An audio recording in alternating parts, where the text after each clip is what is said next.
साधु और भगवान की परीक्षा। बहुत समय पहले की बात है। एक छोटे से गांव में एक साधु बाबा रहते थे। वे एकांत में रहते, ध्यान लगाते और भगवान की भक्ति करते थे। लोग उन्हें बहुत सम्मान देते थे क्योंकि वे एक बहुत अच्छे और दयालु व्यक्ति थे। उनका जीवन बहुत ही साधारण था, लेकिन उनकी आंखों में एक गहरी शांति और संतुष्टि थी। हर कोई जानता था कि बाबा की भक्ति सच्ची है और वे भगवान के सच्चे भक्त हैं। एक दिन भगवान ने सोचा, मैं जानना चाहता हूँ कि इस साधु का असली मन कैसा है। क्या वह सिर्फ मेरे लिए भक्ति करता है या फिर वह अपनी भक्ति के साथ साथ दूसरों की मदद भी करता है। भगवान ने सोचा कि साधु की परीक्षा लेनी चाहिए। इसके लिए भगवान ने एक वृद्ध भिखारी का रूप लिया और साधु के पास जाने का निश्चय किया। भगवान ने जैसे ही भिखारी का रूप धारण किया, वह गांव की ओर चल पड़ा। वह बहुत ही गरीब और दुखी लग रहा था। उसके शरीर पर मैले कपड़े थे, चेहरे पर थकावट और भूख का असर साफ नजर आ रहा था। वह साधु बाबा के आश्रम के पास पहुंचा और दरवाजे पर आकर खड़ा हो गया। भिखारी ने साधु से कहा, महात्मा जी, कृपया मुझे कुछ खाने को दे दो। मैं कई दिनों से भूखा हूँ और मुझे बहुत कमजोरी महसूस हो रही है। साधु बाबा ने देखा कि भिखारी सच में बहुत दीनहीन हालत में है। उन्होंने बिना कोई देर किए उसे अपने पास बुलाया और उसे बैठने को कहा। बाबा ने अपने पास रखा थोड़ा सा भोजन उसे दिया। भिखारी ने वह खाना खाया और फिर साधु से कहा, तुम बहुत अच्छे हो, लेकिन क्या तुम सच में अपने दिल से भगवान की भक्ति करते हो? क्या तुम अपनी भक्ति में पूरी तरह से ईमानदार हो?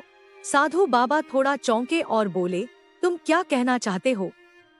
मैं तो अपनी पूरी श्रद्धा से भगवान की पूजा करता हूँ। भिखारी हंसते हुए बोला, तुम भक्ति करते हो, यह ठीक है, लेकिन क्या तुमने कभी सोचा है कि असली भक्ति क्या है? क्या तुम जानते हो कि हर व्यक्ति के भीतर कुछ ना कुछ दुख और दर्द होता है? तुम केवल अपने ध्यान और पूजा में खोए रहते हो, लेकिन क्या तुम दूसरों की मदद करते हो? क्या तुम कभी उन दुखियों की मदद करते हो जो तुम्हारे पास आकर दरवाजे पर खड़े होते हैं? साधु बाबा को यह सुनकर कुछ समझ में नहीं आया। उन्होंने भिखारी से पूछा, तुम क्या कह रहे हो? अगर मैं खुद भगवान की पूजा करता हूँ तो वह क्या कम है? भिखारी हंसते हुए बोला, भक्ति केवल पूजा तक सीमित नहीं होती बाबा। भक्ति तो तुम्हारे हर काम में, हर विचार में और हर निर्णय में होनी चाहिए। असली भक्ति तब होती है जब तुम न केवल भगवान से बल्कि हर जीव से प्रेम करते हो। यह सुनकर साधु बाबा का मन भ्रमित हो गया। वे सोचने लगे कि क्या भगवान की भक्ति केवल पूजा और ध्यान में ही है या फिर इसका कोई और रूप भी हो सकता है।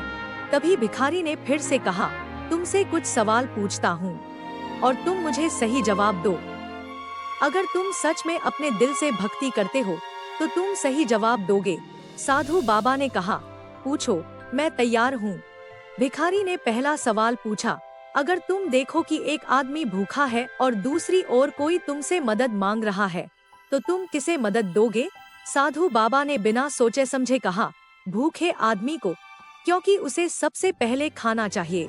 भिखारी ने मुस्कुराते हुए कहा, सही जवाब दिया, लेकिन अब दूसरा सवाल पूछता हूँ। भिखारी ने अगला सवाल पूछा, मानो तुम्हारे पास थोड़े से पैसे हैं और तुम अपनी साधना के लिए उन्हें बचाकर रखना चाहते हो, लेकिन तुम देखो कि एक जरूरतमंद व्यक्ति तुम्हारे पास आकर मदद मांग रहा है, तुम क्या करोगे? क्या तुम उसे अपने पैसे दोगे या साधना के लिए बचाकर रखोगे? साधु बाबा थोड़ी देर सोच में डूब गए। फिर उन्होंने कहा, मैं साधना के लिए पैसे बचाऊंगा क्योंकि मुझे लगता है कि भगवान की भक्ति सबसे महत्वपूर्ण है। यह सुनकर भिखारी हंसते हुए बोला, तुमने सही जवाब दिया, लेकिन सोचो, असली भक्ति सिर्फ साधना में नहीं होती बल्कि तुम्हारे कार्यों और दयालुता में भी होनी चाहिए। भगवान की असली भक्ति वह नहीं है जो तुम केवल पूजा में करते हो। असली भक्ति तो उस समय होती है जब तुम अपनी साधना के बावजूद दूसरों की मदद करते हो। साधु बाबा के चेहरे पर एक गहरी सोच छा गई। उन्हें एहसास हुआ कि भक्ति का मतलब सिर्फ पूजा और ध्यान नहीं है, बल्कि यह उस प्रेम, दया और सेवा में है जो हम दूसरों के प्रति दिखाते हैं। तभी भिखारी ने अपना रूप बदला और भगवान के रूप में प्रकट हो गए। भगवान ने मुस्कुराते हुए कहा, तुमसे परीक्षा ली थी बाबा।